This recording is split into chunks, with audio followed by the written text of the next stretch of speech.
Muy buenas noches, bienvenido a La Clave, bienvenidos a Noticias Paraguay.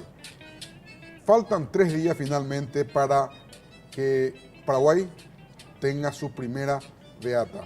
María de Felicia Jesús Sacramentado está a punto de convertirse en nuestra primera beata, la chiquitunga de todos, absolutamente de todo el pueblo paraguayo. Todo está preparado en el Club Cerro Porteño, se está en este momento instalando el retablo que está quedando muy lindo, vamos a verlo en minutos más en imágenes y vamos a dar la bienvenida al coordinador general de todos los actos de beatificación, el padre Oscar. ¿Qué tal, padre? ¿Cómo está, Oscar? Buenas noches, Germán, gracias por esta invitación y ya estamos en el día D prácticamente. Silvia Mariela es coordinadora también de los eventos de la beatificación. ¿Qué tal, Silvia? ¿Cómo Buenas estás? noches, señor Germán, y a toda la teleaudiencia, y ya contenta también en esta recta final. En esta recta final. Bueno, empezó, padre, a instalarse el lunes, hace 3 días, el retablo. Coqui Ruiz está trabajando ahí intensamente con toda su gente. Y hay un video que se hizo esta tarde nada más, en donde muestra más o menos parte de ese trabajo. A ver, por favor.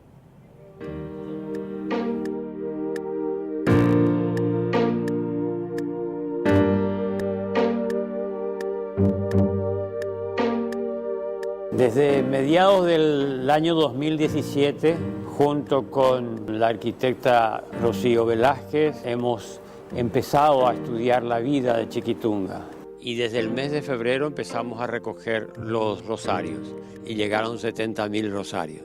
Nosotros decimos, esa es la verdadera obra de arte. Hicimos la obra para Chiquitunga, una vida ejemplar y realmente una mujer con ideales.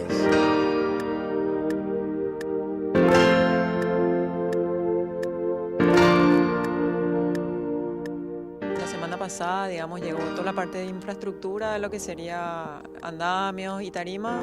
Tardó más o menos 3 días en armarse todo para dejar listo como para que cuando llegaba Coqui con sus artesanos empiecen a montar ya los paneles que ya venían todos preparados, digamos. Entonces tenemos 3 días de estructura y andamios y 5 de la parte artística.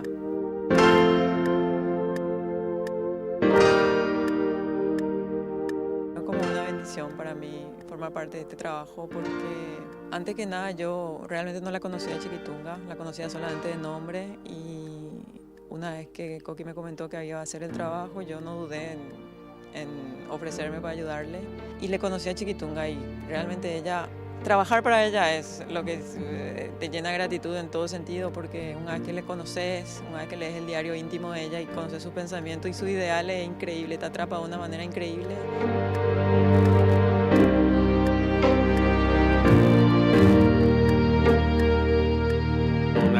Enorme felicidad de haber conocido a Chiquitunga en este tiempo con los 70.000 rosarios que llegaron hasta nuestro taller y con el testimonio de tanta gente que nos acercaron sus rosarios, que realmente nos llenan de satisfacción haber conocido y haber hecho este retablo con la participación de tanta gente. Para mí es la obra más importante de mi vida.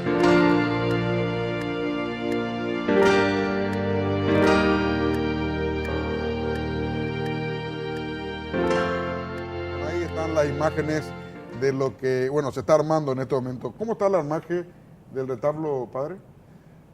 Es impresionante porque 20.000 personas representan 1 millón de personas realmente, 20.000 rosarios.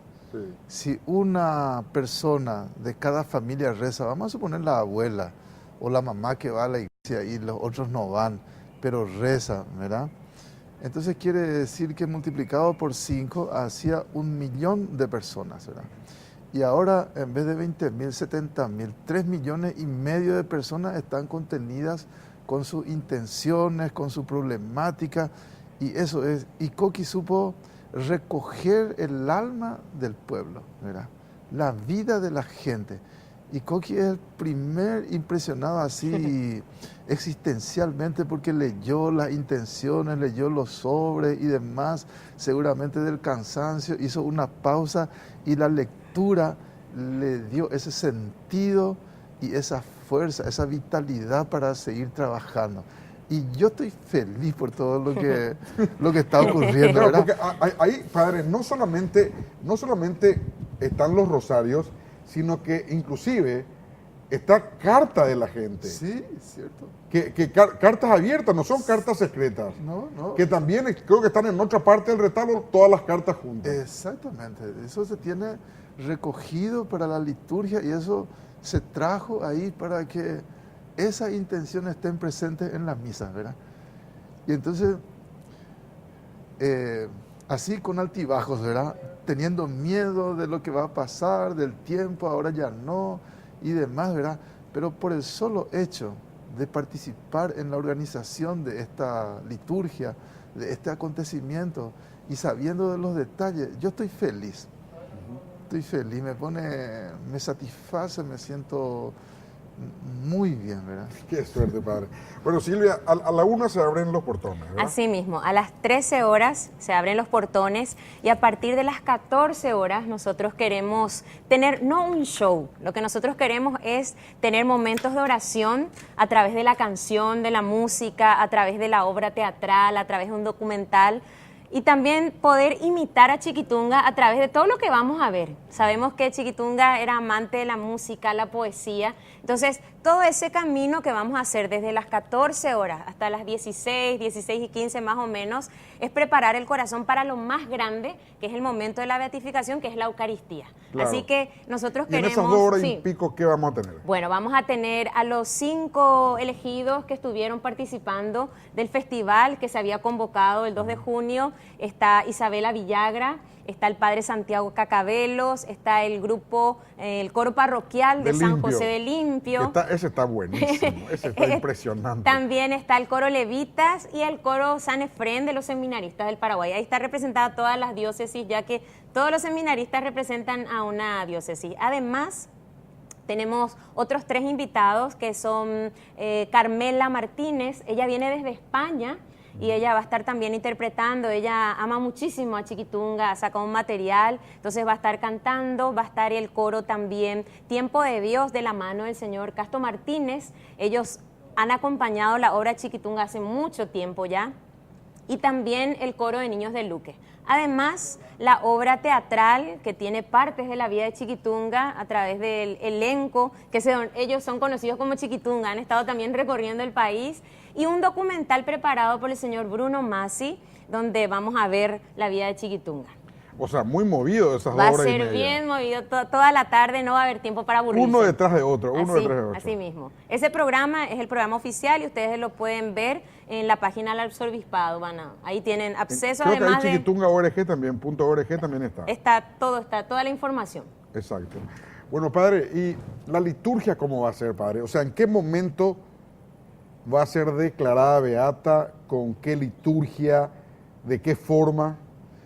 Entonces, la liturgia, que es una misa, ¿verdad? Pero la misa ahora va a tener la característica de que cada tema de la animación nos va a llegar de una u otra manera, ¿verdad? Y va a mantener una expectativa tal que vamos a introducirnos en una misa, en una Eucaristía, en un banquete, en una fiesta. Entonces va a ser una fiesta. Para algunos parece que develar el retablo ahí ya culmina, pero luego la palabra de Dios se hace carne justamente en la vivencia de la gente. Acá tenemos que reclamar o llamar la atención sobre la espiritualidad o sobre la fe o sobre aquello que está en lo profundo de cada ser humano. En lo profundo de cada ser humano hay un deseo de plenitud. Deseo de plenitud. Si yo no me pongo muy contento en una fiesta, hago cualquier cosa para estar contento, ¿verdad? Y entonces la programación nos va a llevar hacia esa expectativa donde la palabra de Dios, que Dios me diga algo y me certifique de que Él está presente, ¿verdad? Y que estuvo presente en la vida de una persona así. Eso que es increíble se va a volver creíble.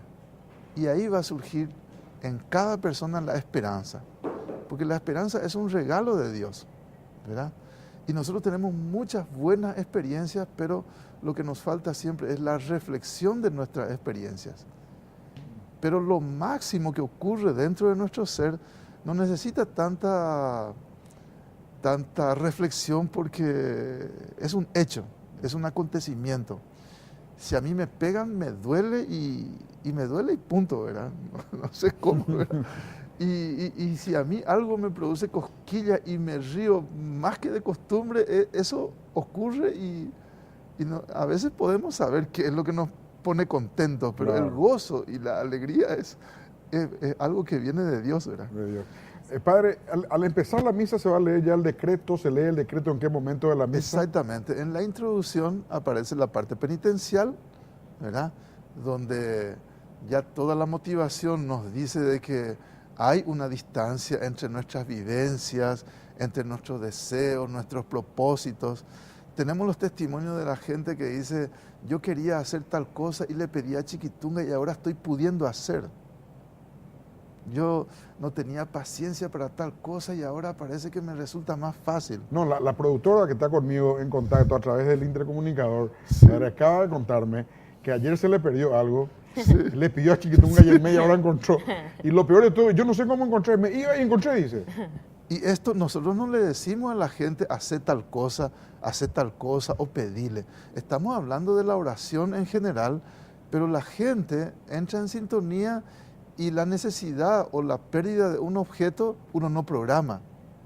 Claro. Y le pide a Dios y después encuentra, o le pide a Chiquitunga, o la persona que contó ayer de que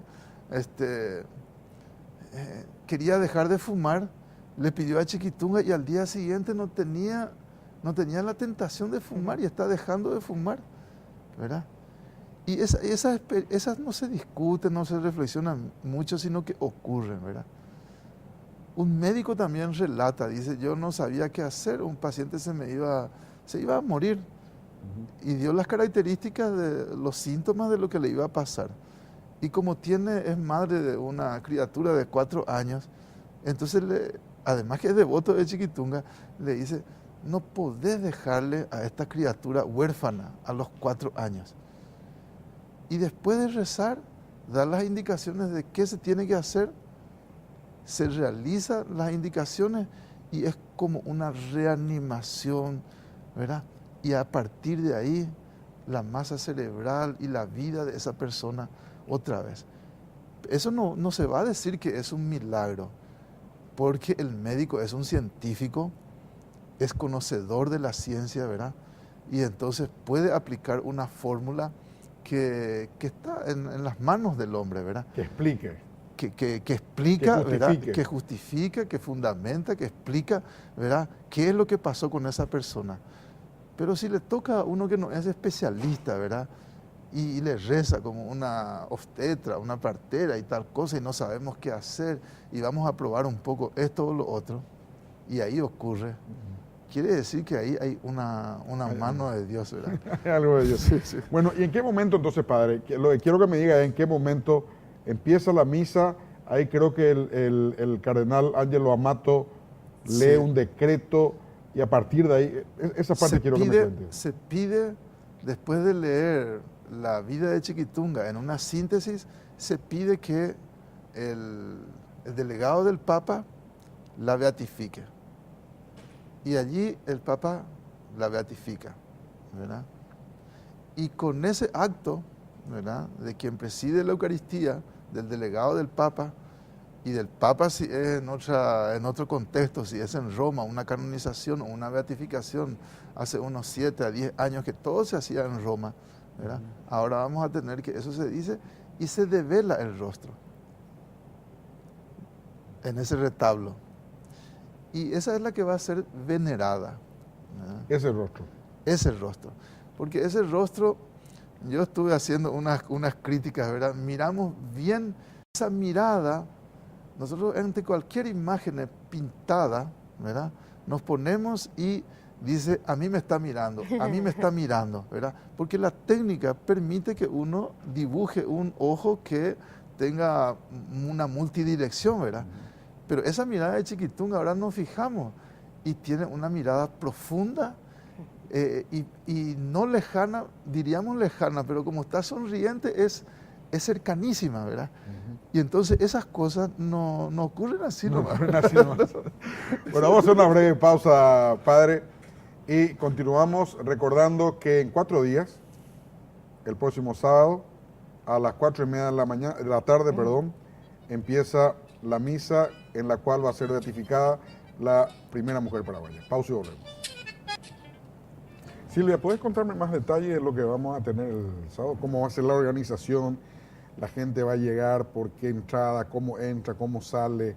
Sí, una de las cosas que queremos también recalcar, que es muy importante, sobre todo para los adultos mayores y para los enfermos, hay gente que se ha acreditado, pero queremos decirle a que aquellos que no se acreditaron igual vayan en la zona de Platea Baja, que es por la calle Parapití, paralela a la calle Estados Unidos. Así que igual, aunque no hayan tenido la oportunidad de acreditarse, hay gente que sí se acreditó a través de las páginas, llegaron al seminario o a través de la línea telefónica, pero aquellos que no lo pudieron hacer, igual lleguen en la zona de Platea Baja.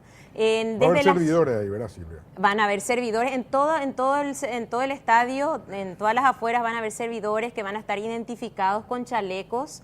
Y también recordarles que a partir de las 9 de la mañana ya serán peatonales las calles Novena, después también Arsenio Erico, ex Antequera, una parte de Quinta Avenida. Y para aquellos que van a ir en buses particulares, por ejemplo, los que llegan desde el interior del país, les sugerimos que vayan en la zona de la parroquia Perpetuo Socorro. Eso está sobre Tacuarí Cuarta, que queda ahí cerca del estadio, pero que estacionen en ese lado, ¿verdad? Y aquellos que van a ir... Sí, ahí ya son 2 cuadras. Sí, 3 cuadras. Exactamente. Y los que van en vehículo particular, la calle 10ª, la avenida Estados Unidos, esas son las calles, y bueno, ahí cerca de Perpetuo Socorro, que es Blas Garay o Cuarta, como le conocen. Y también recordarles que sugerimos que, bueno, pueden llevar botellitas de agua, pero no termos de mate ni tereré. Recordemos que esto es un acto solemne. Ahora, como muchos van a ir desde temprano, en los pasillos interiores del estadio, ahí van a haber cantinas donde también la gente va a poder, antes en la previa, ¿no?, va a poder acceder a alimentos, a lo que necesiten. Además, también en todo el estadio hay baños, y recordarles que también este viernes 22 de junio, esto es muy importante, queremos que la gente acceda a este material que estamos sacando.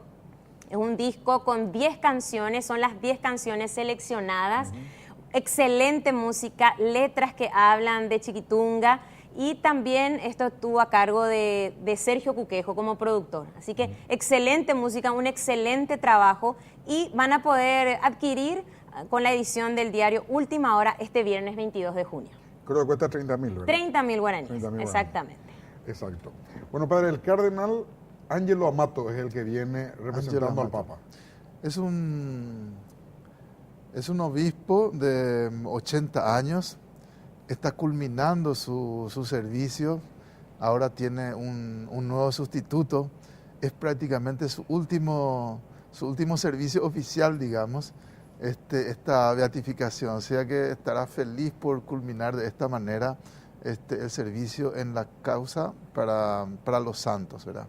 En el dicasterio que se dedica a investigar quienes vivieron santamente y a beatificar y canonizar. Del mundo eso, ¿verdad, padre? En el mundo entero, ¿verdad? La iglesia en todas partes, ¿verdad? Ahora justamente en el mismo grupo de Chiquitunga está el que fue obispo de San Salvador. Exactamente. Pero él ya es santo. Monseñor Oscar Romero va a ser canonizado. Canonizado significa santo ya, padre. Exactamente, es cierto que las personas vivieron santamente, Chiquitunga vivió santamente. Ahora vamos a tenerla como modelo intercesora local para los paraguayos.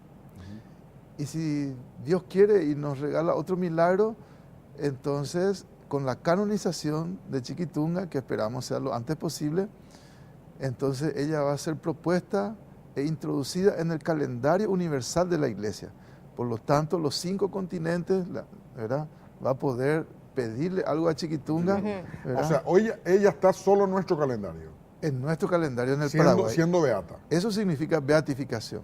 Ah, beatificación. Sí, porque ella ya, no es que es un escalón que ella después de esto tiene que somos nosotros los que tenemos que reconocerla y ser devotos y pedirle a ella e imitarla, o sea, entrar en sintonía con ella porque ella imitó a Jesús, ¿verdad? Es muy importante que el amor, en esta época es tan difícil de creer en el amor. Ocurren muchas cosas malas y escándalos y eso dice, pero ¿qué está pasando? ¿Será que Dios está ausente? ¿Verdad? ¿Será que Dios está ausente? Desastres climatológicos, guerras, ¿verdad?, entre pueblos hermanos o en una misma, ahí en África, el Medio Oriente parece que no se va a acabar nunca. Hay un momento de paz, hay acuerdos y demás. Pasó un tiempito y de nuevo los conflictos, ¿verdad? Y entonces, sobre todo, es el objetivo fundamental desde hace 50 años de la Iglesia, rezar y trabajar por la paz. El diálogo interreligioso, ¿verdad?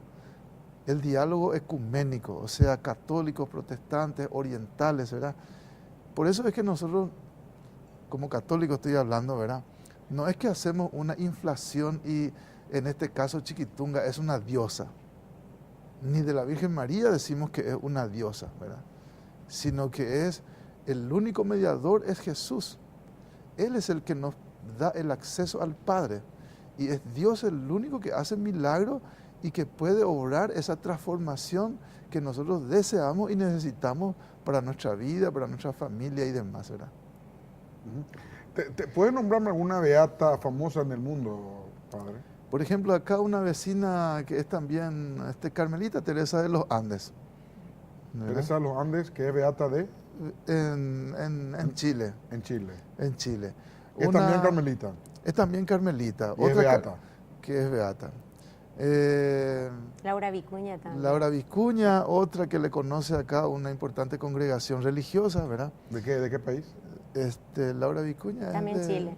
De Chile también, Sí, ¿verdad? De Chile también. De Chile también, ¿verdad? Después hay santas, o sea, Santa Teresita, ¿verdad? Y así, ¿verdad? Pero No, santas hay muchas. Santas hay muchas, pero los dos que fueron beatos, los padres de Santa Teresita, primero beatos y después canonizados.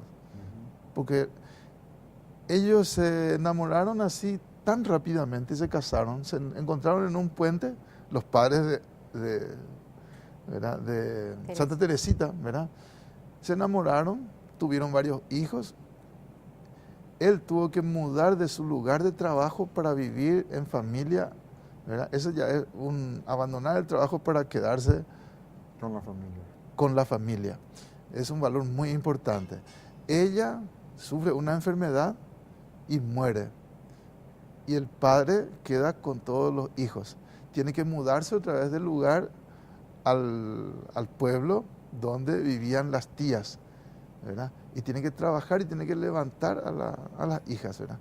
Y de ahí surgen, ¿verdad?, en Lisieux, en Francia, allá en el norte, ¿verdad?, surge la historia de esta familia, ¿verdad? Y había sido sus escritos, sus diarios íntimos, ella era una santa, ¿verdad? Lo que le costó, por ejemplo, aceptar a una de las hermanas. Y sabiendo lo que le costaba, le sonreía y le trataba con amabilidad. Y podemos decir en términos paraguayos y actuales, la otra hermana le pesadeaba, ¿verdad? Le pesadeaba. Bueno, Juana de Arco era una santa famosa, padre, francesa. Y sí. Juana de Arco. Sí, Juana de Arco. Juana de Arco de las batallas y demás cosas.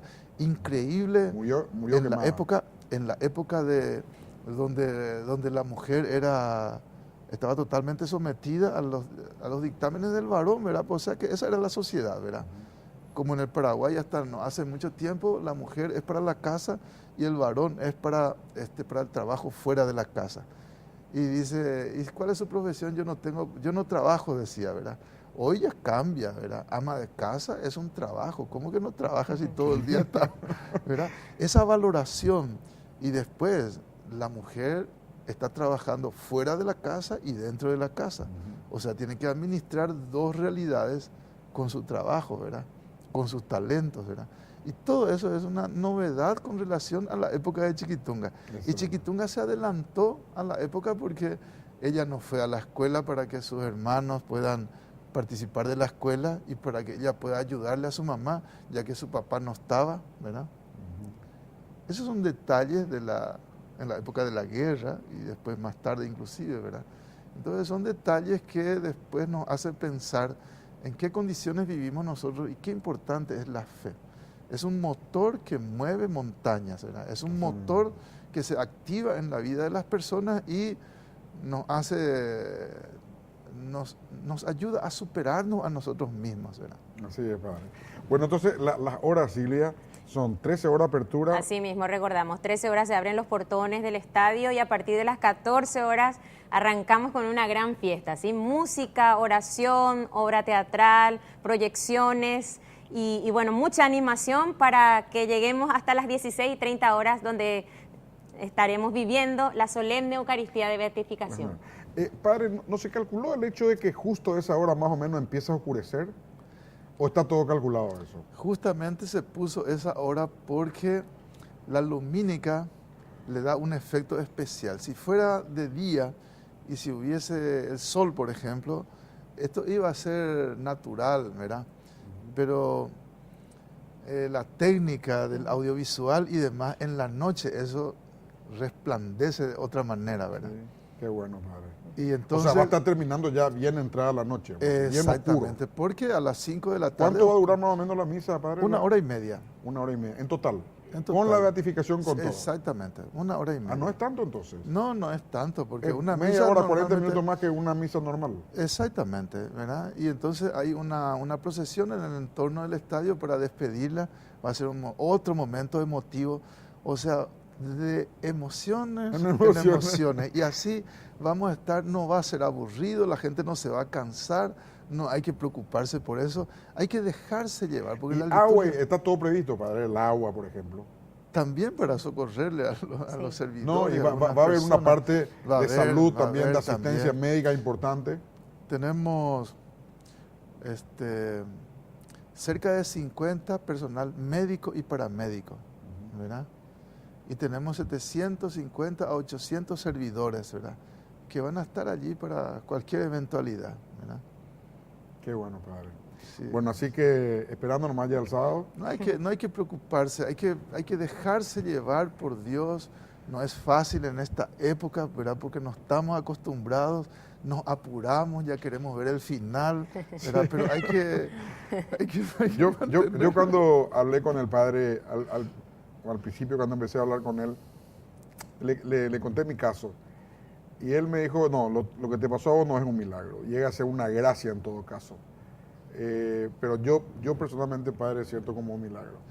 Cuando Porque solo yo sentía en el momento que estaba y sentía que me estaba yendo Sí. y sin embargo de la nada cayó un órgano Sí. y bueno, aparte que al despertarme, padre, lo que yo conté la otra vez, padre, Sí, vos sí, estabas, sí. conté Sí, mi sí. testimonio en la Carmelita Descalza, en la iglesia de las Carmelitas. Sí. Lo que mi señora me cuenta, padre, es que yo me despierto 3 días después de la anestesia, me empezó una anestesia muy fuerte Sí, sí. porque la operación es muy grande. Y dice que yo a mi señora, la primera vez, yo no recuerdo, no tenía conciencia todavía de ese, lo único que le decía era chiquitunga. Así. Es como Entonces, diciéndole, alguien me habló ahí, atrás, Sí, en la operación o un poco después. sí. Entonces yo le decía chiquitunga, ¿y qué me decía él? Y le repetía así como un borracho. Es cierto que hay que investigar y si un médico pudiese resolver una descompensación o una pérdida de los signos vitales, ¿verdad? Ahora, yo creo que con el tiempo también vamos a poder decir que es imposible unir, ¿verdad? Y coordinar, por ejemplo, un equipo de médicos. Es muy difícil que uno, porque tiene que delegar a los demás y tiene que controlar todo y hay veces que el protocolo es un bien, el protocolo, pero muchas veces del protocolo escapa lo eventual, ¿verdad? Lo circunstancial. Así Y es. entonces las variables pueden ser muchas. Y si esas variables son muchas y no se ha previsto en el protocolo, entonces ahí vamos a poder decir de que puede ser un milagro. Así es, padre. Es decir, yo no descarto la posibilidad de que sea un milagro porque después de todo, Dios concede al hombre la ciencia. El progreso de la ciencia es el progreso de la capacidad humana, pero ¿quién le da el origen? El origen de la capacidad al hombre. El origen de la capacidad humana le da Dios. Y el sentido, Dios, solemos decir en el catecismo, Dios no es que creó al hombre como una pelota de fútbol, le da una patada y después el hombre tiene que agenciarse ahí, sino que es el conservador y es el guía de cada persona, de su propia creación. Sí. Y nosotros tenemos que conectar y dejarnos llevar con Él. En la medida que nos sentimos acompañados de Él, entonces resulta más llevadera la vida. Así es, padre. ¿Verdad? Padre, te agradezco mucho. Gracias, Silvia. Gracias a usted. Muchas gracias, Silvia. Muchas gracias, padre. Pero es tan corto el tiempo. Sí, pasó 45 minutos, ¿verdad que no parece? No parece. Así es, padre. Pero el sábado también va a ser rápido el tiempo. Va a ser rápido. Va a ser rápido. De hecho que entre hoy y el sábado mucha gente va a decir, me falta esto y ya le va a pasar la hora. Sí, hoy mi señora me decía que hora vamos a irnos y le decía yo, no, nosotros el viernes de noche ya me voy a dormir en el Cerro Porteño, le dije. Gracias, padre, muchas gracias. Me ha encantado. Gracias, Silvia, muchas gracias. Para todos. Breve pausa y volvemos.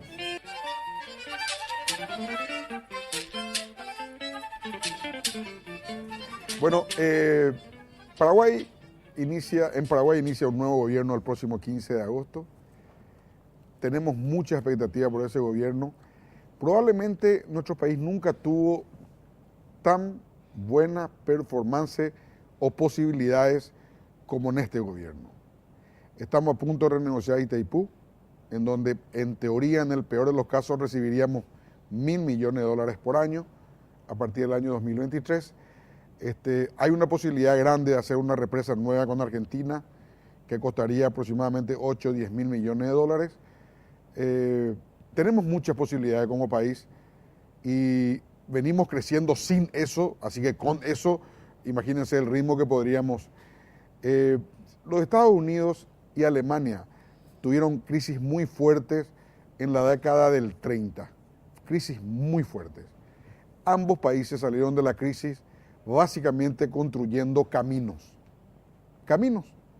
grandes carreteras, las famosas Autobahn en Alemania y las famosas highways, las calles, las avenidas largas, Estados Unidos. Estados Unidos construyó una ruta que se llama US One, la ruta 1, que partía de Miami, recorría toda la costa este y llegaba hasta Canadá, allá en el norte.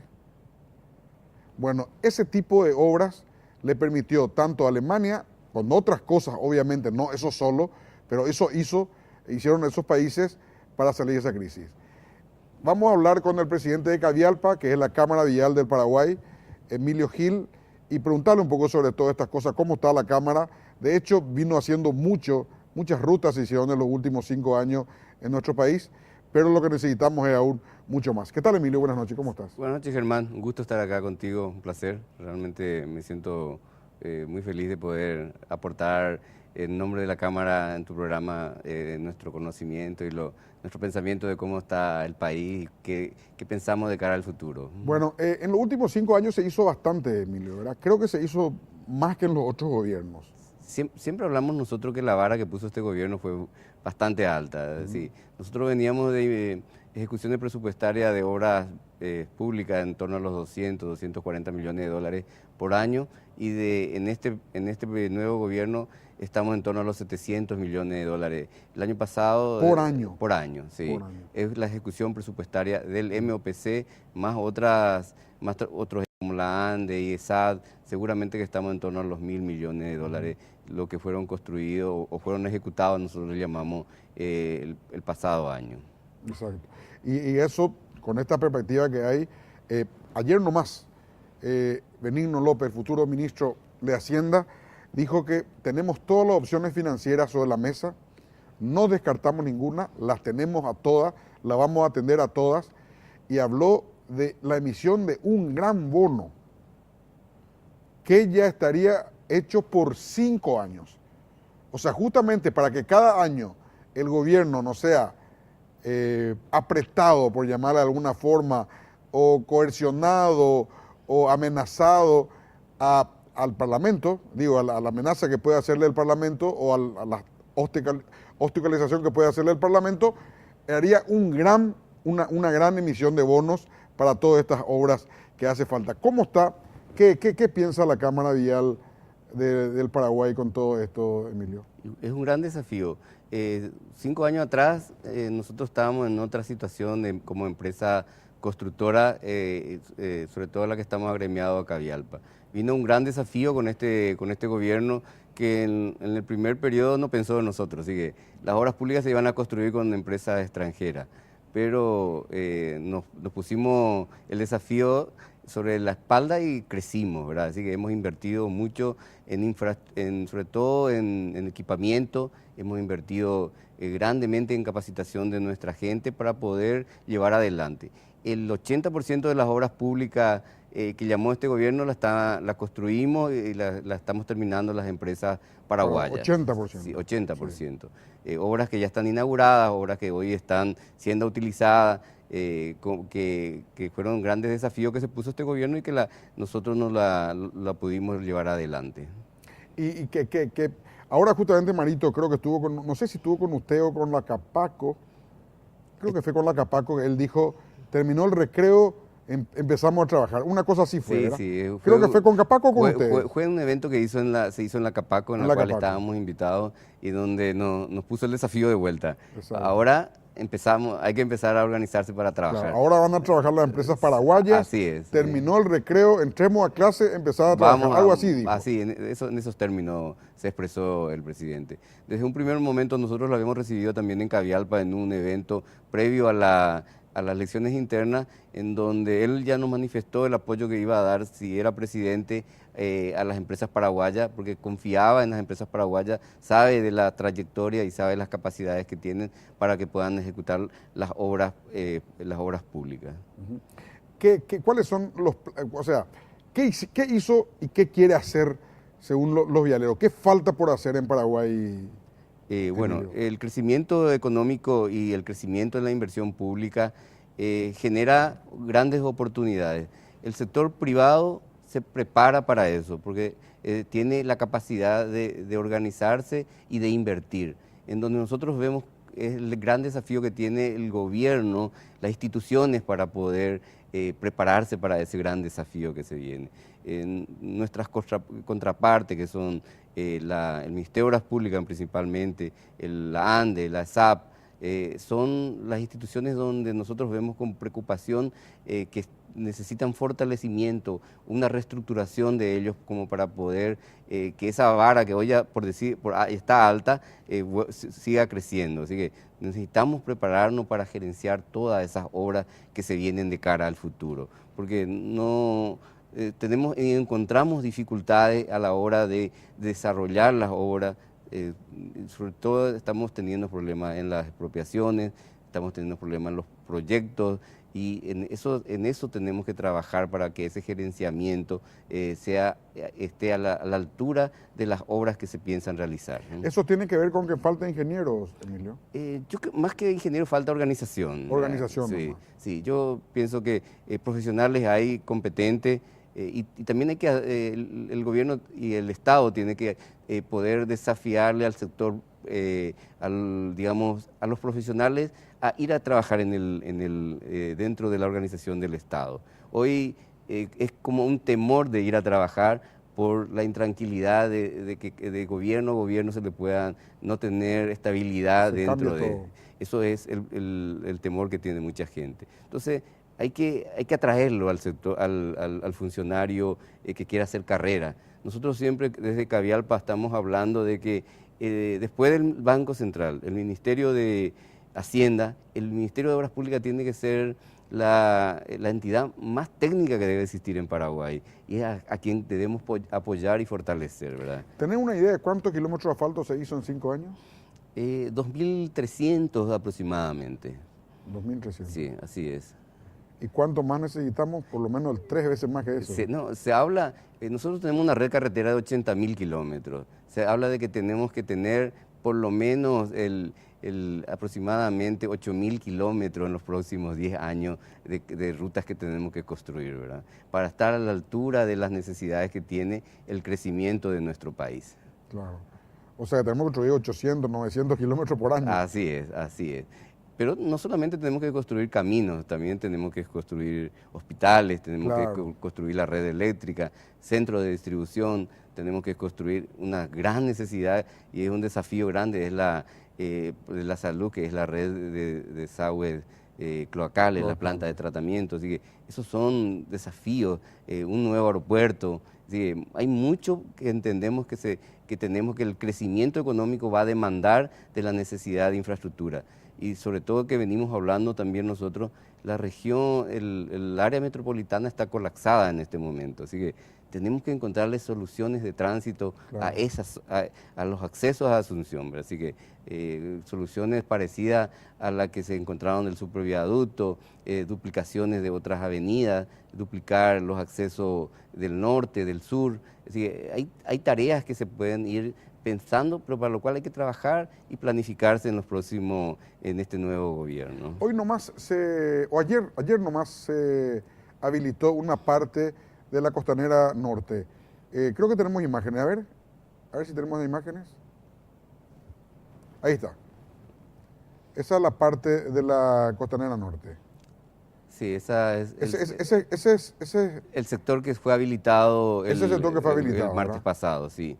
Y ese es el nudo que falta resolver, que es la entrada desde la ruta Traschaco y la avenida Ñuguazú, que hoy se forma un nudo bastante importante porque es necesario la ampliación y la construcción del viaducto que va a interconectar con la avenida Costanera. Ahí hay un viaducto o hay un puente.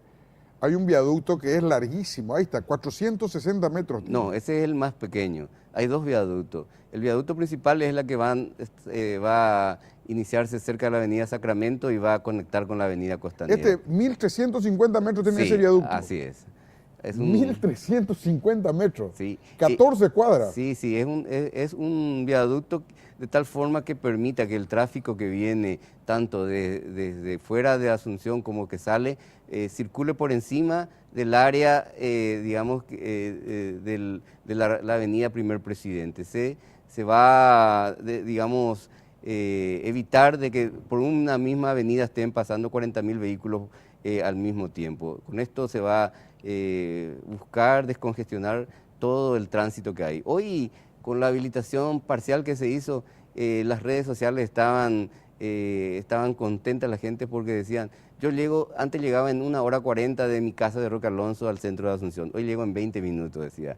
Unos amigos me decían, yo vivo en la zona de la que fue el Licua Bolaño y voy a trabajar cerca de donde está el hospital, el Sanatorio La Costa. Llegaba en 40 minutos, ahora llego en 5 minutos, así que se descongestionó Artigas en forma importante. Conste que falta una parte importante. Falta una parte. Hoy el nudo pasó en un sector en donde se está haciendo la conexión. ¿Y cuándo estaría eso, Emilio? Y hoy estamos dependiendo de la liberación de la franja de dominio y de la liberación por parte de la Municipalidad de Asunción. Del Jardín Botánico. Del Jardín Botánico. Creo que falta unos miles de metros ahí. Ahí se van a afectar 8.000 metros cuadrados más o menos para poder ampliar la avenida. ¿Y ahí se soluciona? Ahí se soluciona, sí. Pero, ¿Y si se soluciona eso, en vía de solución está eso? Sí, lo escuché al señor intendente en la habilitación de que él se comprometía de que en sacar eso lo antes posible. Él decía, hablaba la expresión, decía, la avenida Costanera no tiene sentido si es que no se ejecuta la otra obra. Así que entendemos que la voluntad política está para poder liberar eso, los permisos correspondientes, ¿verdad? Exacto. Y bueno, si vos le tenés enfrente finalmente, Emilio, al presidente electo, Marito Aodo Benítez, vos como presidente de Cadialpa, ¿qué le plantearías? Que confíe en las empresas paraguayas y que trabajemos en forma conjunta el sector público y el sector privado para encontrar las herramientas más apropiadas para que fortalecerse las empresas pequeñas, medianas y grandes que tiene el Paraguay. Un capital importante que tiene este país son sus empresas constructoras, ¿verdad? Así, hay inversiones de familias y de empresarios de hace muchísimos años, 40, 50 años, de empresas que han nacido y han ido creciendo a lo largo de todos estos años. Estamos en condiciones de ejecutar en gran porcentaje las obras que necesita este país. Vos sabés, Emilio, que recuerdo más de vuelta el caso americano. Roosevelt, cuando toma la presidencia de los Estados Unidos, después de la Gran Depresión, la economía americana cayó. Gerentes de Wall Street comían haciendo cola en ollas populares en Nueva York. Ese fue el nivel de crisis que hubo. Asumen el poder y dice, vamos a hacer dos cosas: caminos y pozos. Y construyeron los pozos y construyeron los caminos. Sí. Cuando terminaron de construir los pozos, ¿y ahora qué hacemos, presidente? Le dijeron, ahora tapemos los pozos. Porque lo que él quería dar era trabajo, era mano de obra. Esa es la forma de reactivar la economía. Bueno, y así los Estados Unidos se llenó de autopistas. Y aparte que una obra de infraestructura tiene una repercusión económica importantísima. Nosotros tenemos un estudio hecho con Amílcar Ferreira de que si el Estado invierte 100 en una obra pública, a los 5 o 7 años hay una reinversión del sector privado de entre 5 a 7 veces más. Así que hoy uno va a recorrer lo que es la famosa ruta de la mentira, ¿verdad? Que nunca, que iba a Caguazú y un vaquería, ¿verdad? Hoy ese lugar es un emporio. La inversión que hizo el sector privado es extraordinaria. Uno no se imagina. Nosotros que cuando nos llamó el gobierno que estaba con una obra en rescisión, fuimos a tomar un grupo de empresas de Cavialpa. Y hoy no nos imaginábamos dónde entrábamos con los arenales, todo. Hoy eso es un vergel, la inversión que hay es importantísima. Y así, la ruta esta que acaba de ser inaugurada, Cruce Guaraní, allá Corpus Christi, Pinto Tiponá, no te imaginas lo que no parece. La gente me dice, no parece Paraguay. ¿Cómo que no va a parecer Paraguay? Es el país lugar el país posible. El país posible. Entonces, ¿por qué? Porque se hizo una obra de un nivel altísimo. Decían el intendente de Corpus Christi, antes nosotros mirábamos del otro lado de Brasil las obras que se hacían. Hoy ellos vienen a ver cómo se hacen las rutas. Vos sabés que mi suegro vive en Santaní. Bueno, yo me iba detrás de mi señora hace 26 años, 27 años, y no había todavía la ruta 3, no estaba todavía asfaltada. Era nada más que hasta limpio. Y bueno, yo tenía que irme por Coronel Oviedo, ¿verdad? Y era un pueblo lindo, pero un pueblo rural. Sí. ¿Verdad? Hoy en Santaní hay 11 bancos. Sí. Sí. No sé si vos te fuiste últimamente, Emilio. Hay 11 bancos. Si vos te vas, hay 11 bancos, hay 8 o 10 financieras, están supermercados. ¿Cuál es la diferencia? Los santanianos son los mismos. No es que se encontró petróleo en la zona. La diferencia fue la ruta. Cuando en el año 2000, cuando nos fuimos para la habilitación de esa obra, llegamos a 25 de diciembre y nos contaba el señor, cuando vinieron los que iban a construir esta ruta, hacía 2 meses que no llegaba el ómnibus porque no se podía llegar a 25 de diciembre. Y nos decía, hoy lo que es este lugar, nos decía, por 25, Santaní tenía otros accesos, pero el cambio que hay en toda esa zona es extraordinario. Y así uno empieza a buscar por todo. Yo siempre le invitaba a mis amigos y le invité también a las autoridades y a la costanera. La costanera de Asunción, me gustaría llevarte a mostrarte, es volver a que los asuncenos conozcan el río, puedan irse al costado del río. Es una cosa extraordinaria. Las inversiones que van a venir en ese sector, si la municipalidad trabaja con el sector inmobiliario, va a ser un boom extraordinario, grande, va a ser un cambio. Y es todo lo que origina el crecimiento en la infraestructura. Así. Pero hay que prepararse para eso, hay que trabajar en forma conjunta. Hay que utilizar las diferentes herramientas que tenemos hoy día. Claro. En síntesis, Emilio, ustedes en la Cavialpa están haciendo saltitos. Así decíamos en el cuartel cuando estamos a punto de entrar a la cancha, saltitos. Están bien preparados para los trabajos que puedan venir. Sí, estamos muy orgullosos, Germán. Estamos preparando un plan de comunicación de Cavialpa para mostrar las rutas que construimos, las obras que construimos. Porque en Cavialpa no solamente construimos caminos, nuestras empresas construyen sus estaciones, construyen líneas eléctricas, estamos trabajando en redes de agua, ¿sí? Tenemos muchas obras que los paraguayos los hicimos bien, ¿verdad? Sí, se va a habilitar ahora el tramo Vaquería-Curuguatú. Una obra extraordinaria. En ese lugar no se podía entrar antes. O sea, ella se va a poder dar la vuelta. Se va a poder dar la vuelta. Se está por terminar el tramo Curuguatú-Penjú allá. Se está terminando esa zona. Y así, obra. Construimos en la zona central más de 250 kilómetros de pavimentación asfáltica para el gobierno esto. Hay ¿250? kilómetros, se pavimentó entre Luque... Solo en Central. Solo en Central, ¿verdad? Pero repetime eso, Emilio. 250 kilómetros. Estamos, o sea, de acá a Caguazú y más. Sí. Solo en Central. Solo en Central. El Luque, Limpio, San Lorenzo, Fernando de la Mora. Fernando de la Mora, donde entra está asfaltado. Entonces, estamos preparando un programa para mostrarle cuáles son los circuitos que pueden usar para poder ir. Uno puede entrar en Capiatá dentro de poco y salir en Luque, ¿no? Sin utilizar la ruta 2. Y sin salir de asfalto. Sin salir de asfalto, ¿verdad? Hay que conectar todos esos circuitos. Le llamamos nosotros, estuvimos hablando con la gente del ministerio, vamos a hacer una aplicación para que la gente conozca eso, ¿verdad? Claro. Y pueda hacer. Entonces, hay que... No, y que te lleve por GPS. Y por eso lo vamos a hacer con un GPS, para que la gente pueda conocerlo. Uno no dimensiona el cambio que hay. Y detrás de eso no es solamente para el automovilista el cambio. El dueño de casa, el terreno que estaba ahí, el valor inmobiliario que tiene hoy eso, es un cambio tremendo, ¿verdad? Sí. Bueno, Emilio, un placer hablar siempre con la gente que trabaja. Vos sabés que a veces es mejor hablar con la gente que trabaja con los políticos. Pues con los políticos siempre está con el problema. Con ustedes se habla de trabajo, pero todos algo juntos, reconforta un poco más a veces. Pero todos juntos tenemos que hacer el país, Germán. Todos tenemos que colaborar. Nosotros necesitamos de los políticos que entiendan y que sigan apoyando los procesos que se vienen. En forma independiente los paraguayos no vamos a construir el desarrollo de esto. Todos tenemos que ponernos y todos tenemos que dar nuestro granito de arena en todo ese tema, ¿verdad? Te agradezco mucho. A vos, Germán, un placer estar contigo. Muchas gracias. Breve pausa y volvemos. Bueno, le estaba diciendo a nuestro invitado, que agradecemos mucho la presencia ahora, de que los romanos tenían un adagio muy básico, muy sencillo, pero contundente a la vez. Si quiere algo, búscalo donde hay, decía. Andrés Bogarín tiene una consultora que asesora a los que quieren invertir en Paraguay.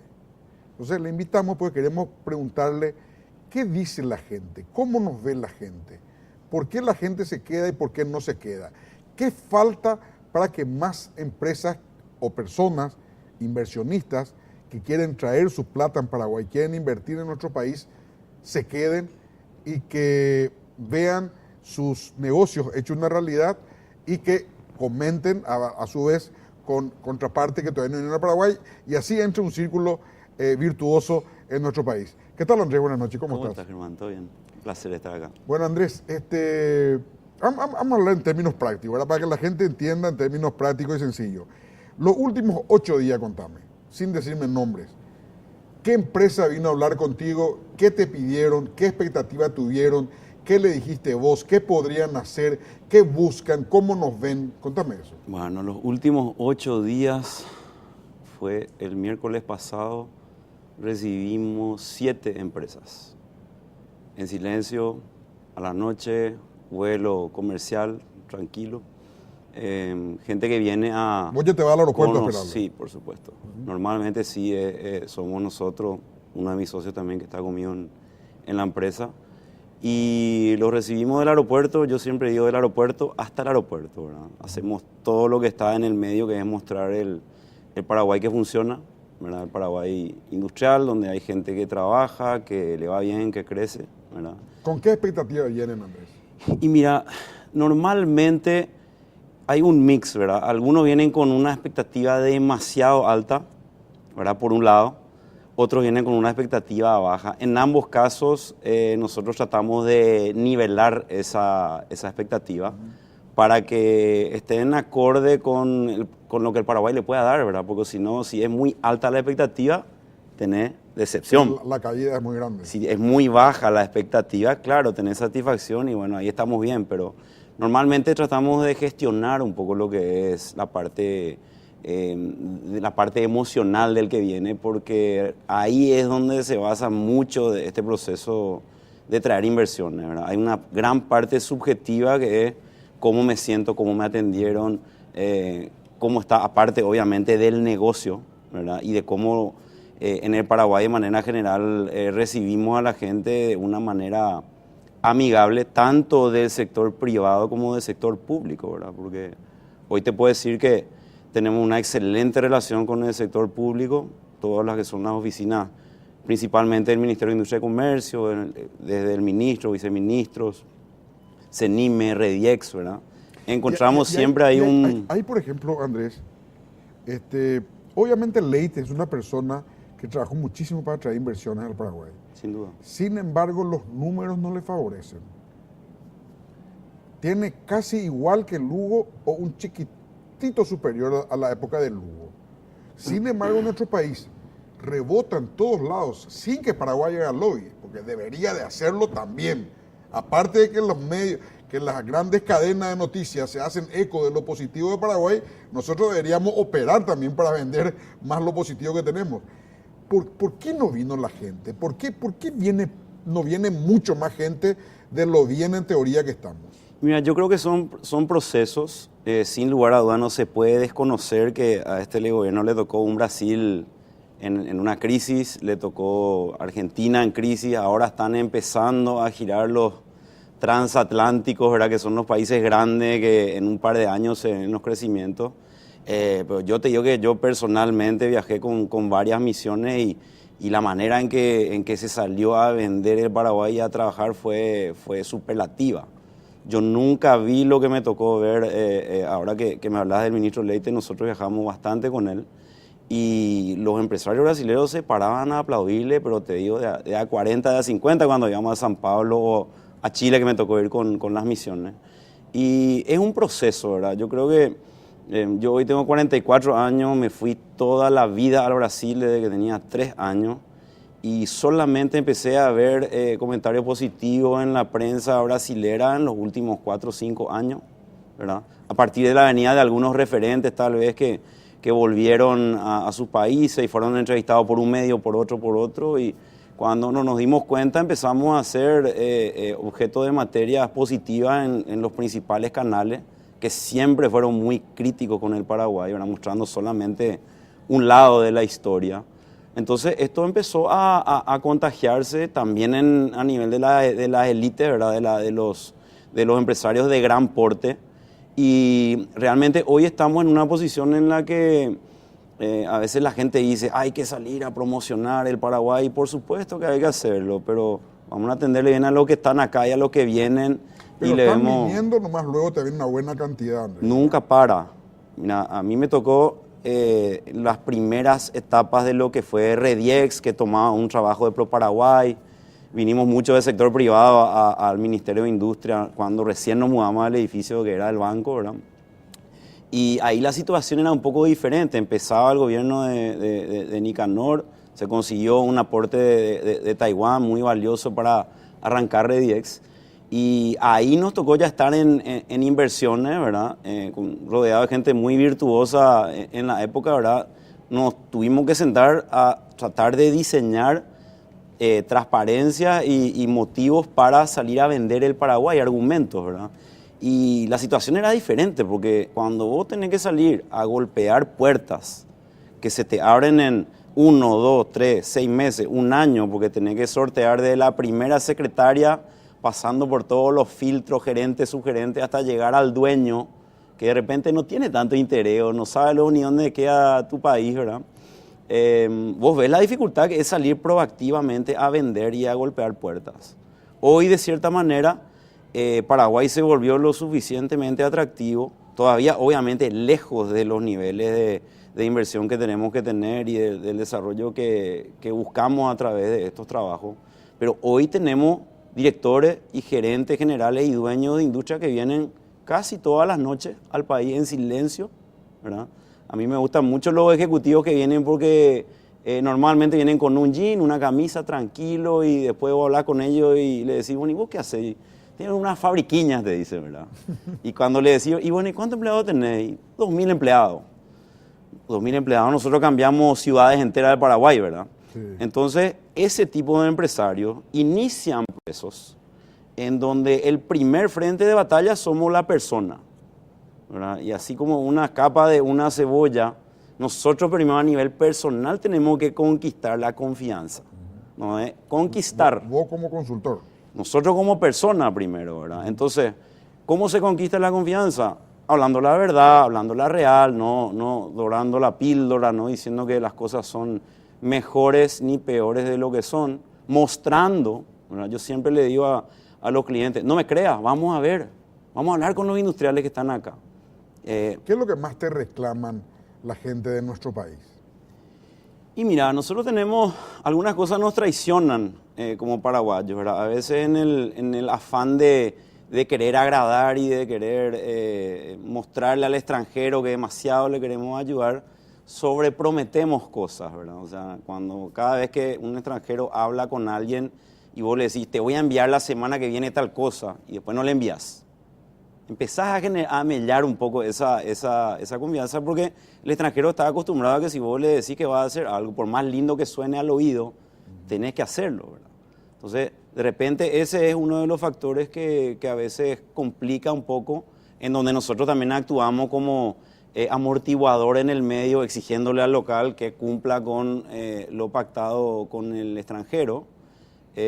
Obviamente recién estaban hablando de infraestructura, nos vendría muy bien tener rutas cuadruplicadas, ¿verdad? Que nazcan ya. Eso es un problema que te señalan. Ayuda mucho, porque de repente cuando nosotros hablamos de un trayecto Asunción-Ciudad del Este, 300 kilómetros, y le hablas que demora 6 horas, ¿verdad? Y le explicás que pasás entre ciudades y que de repente ellos te dicen 6 horas, sí, bueno.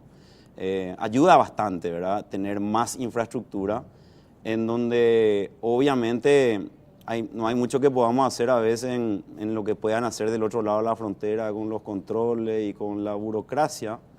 Pero por supuesto que nos vendría muy bien tener mayor cobertura eléctrica, con mayor calidad, obviamente mejor infraestructura aérea, más disponibilidad de infraestructura general para el que quiere instalar una fábrica.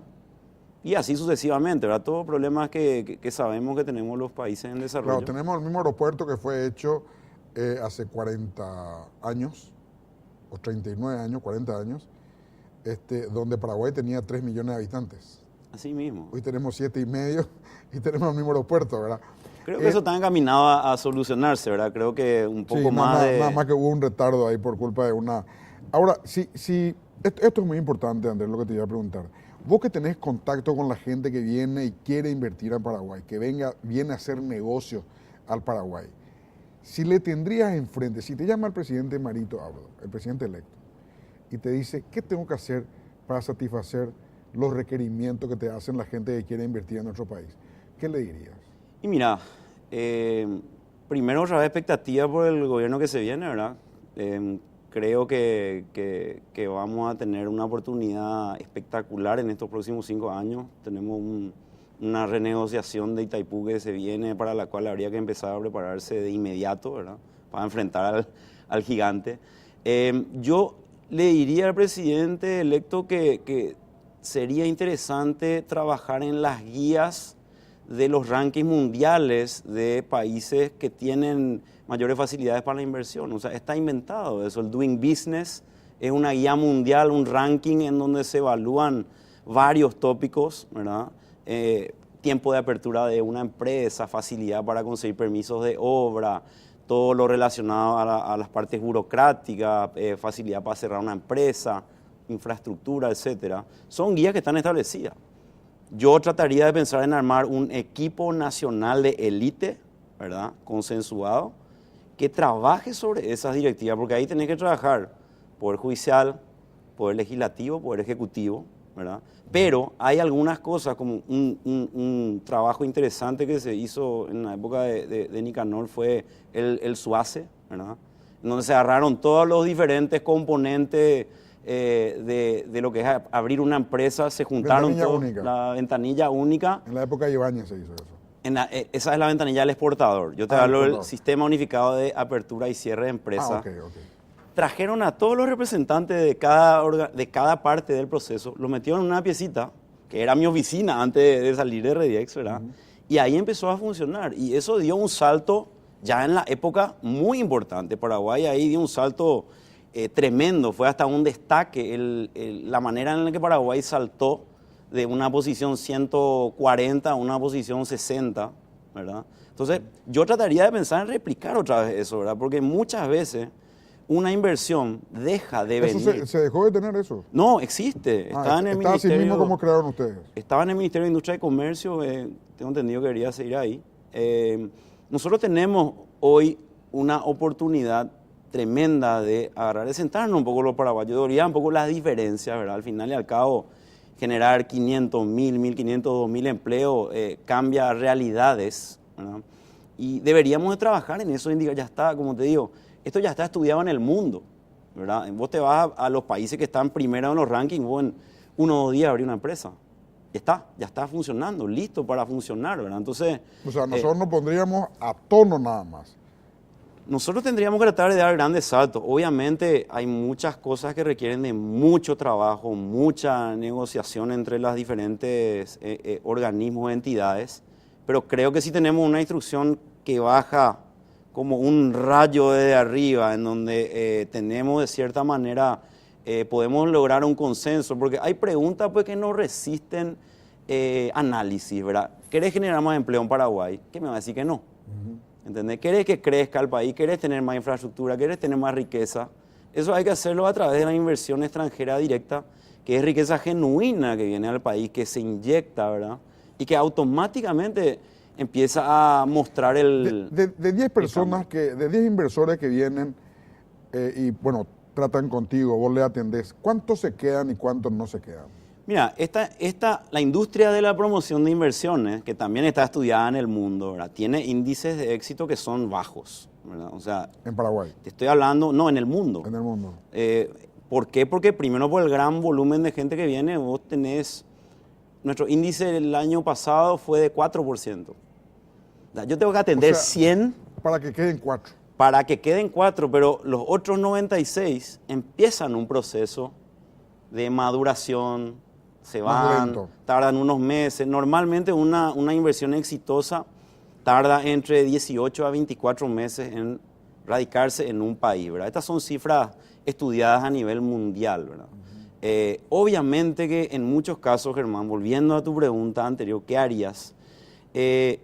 Cuando vos al que quiere le das rápido la empresa abierta, acá tenés el certificado para hacer 60-90, para hacer maquila, ¿verdad? Procesos que llevan su tiempo, lógicamente va a tener una facilitación y va a poder aprovechar el ímpetu, ¿verdad? Porque muchas veces la persona quiere, vuelve a su país y su propio día a día del país ya lo arrastra otra vez a otras cosas. Entonces es como que una vez que se toma la decisión ya tenemos que agarrarle como país. Cuando te pica 1 o 2 veces es tirar ya.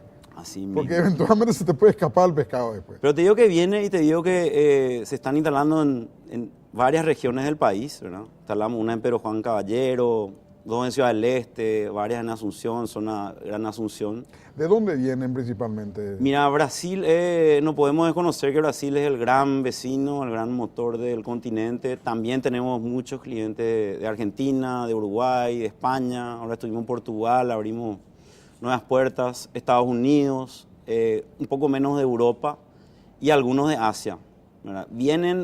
Te digo que es sorprendente la cantidad de extranjeros que vienen y lo que da gusto es que vienen calladitos, en silencio, a analizar. Yo siempre, hoy le estaba comentando justamente a un visitante, ¿verdad? Un brasileño le decía, mira, nosotros tenemos un problema que nos sentimos responsables del extranjero aquí. Entonces queremos que su experiencia sea fantástica, desde que no pise un charco, ¿verdad? Hasta que sea bien atendido en un restaurante, porque todo eso hace parte después del componente subjetivo. Del follow-up. Ya analizamos el negocio es bueno, Paraguay es un muy buen destino para fabricar, transformar aquí, vender a los mercados vecinos o al resto del continente o al mundo, es muy buen destino, porque dentro de lo que hacemos nosotros también trabajamos en el desarrollo de estudios de prefactibilidad financiera. Porque yo le digo al visitante, ¿verdad? Paraguay es mejor que fabricar en el Brasil hoy, mucho mejor. Ahora, ¿cuánto mejor? Te vamos a decir después de un análisis Claro. de... Nuestro todo sistema lo- financiero tiene mucha plata. Nuestro sistema tiene Nuestras mucha tasas plata. están bajas. Ahí tenemos otra tarea, creo que donde tenemos que profundizar, que es en apostar más a proyectos. ¿Verdad? Está terminando y te quiero hacer una pregunta antes que te vayas, Andrés. Yo veo en los próximos 5 años en nuestro país probablemente los mejores 5 en economía de la historia de nuestro país. Y te digo rápido por qué. La renegociación, que en el peor de los casos puede dejarnos $1.000 millones por año, nosotros podemos ir a pedir adelantado parte de esa plata y traer a hoy parte de esa plata. La probable construcción, si arreglamos Yacimiento con los argentinos, de una represa que va a costar entre 8 y 10 mil millones de dólares. Sí. Y segundo, que es muy importante recalcar, nuestro PIB pasó de 30 mil a 36 mil millones de dólares cuando se hizo un cálculo actuarial, no sé cómo se llama técnicamente eso, pero pasamos de ser 30 mil millones de dólares de producción de bienes y servicios por año a 36 mil millones de dólares con la nueva contabilidad. Esos 3 escenarios nos convierten a nosotros en que ya estamos luego bien en la región, en aún mejor. ¿Vos ves eso o yo nomás veo así? Yo creo que, a ver, siempre hay que compararse en términos relativos también, ¿verdad? Somos un país en desarrollo, tenemos dificultades, hay cosas por mejorar, pero cuando uno sale un poco y ve realidad de otros países, realmente valora lo que uno tiene acá, la estabilidad que tenemos, ¿verdad? Hoy yo siempre le digo a nuestros clientes, le digo, vos podés hacer un asado en Paraguay entre 30 personas y la palabra inflación probablemente va a ser muy difícil que aparezca porque para nosotros la inflación No, sí. está ahí al margen, ¿verdad? Vos hacer un asado en otros países que siempre cuando vamos atendemos a eventos con los amigos, y eso está en la agenda todo el Todo día. el día. Entonces cambia mucho las reglas. Paraguay va a crecer, va a seguir creciendo. Creo que todavía estamos en la etapa previa a dar ese salto que todos queremos, que no va a ser inmediato.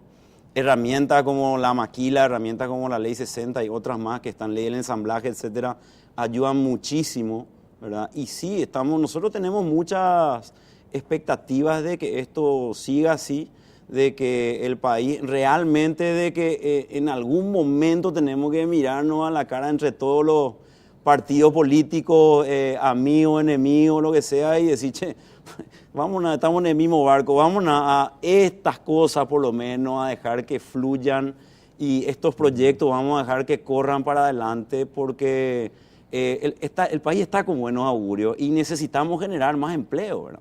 Así mismo. Andrés, un placer hablar contigo siempre. Bueno, hermano, un gusto y Un gracias placer, a las un placer. órdenes. Muchas gracias. Si Dios quiere, nos volvemos a encontrar en 8 días más.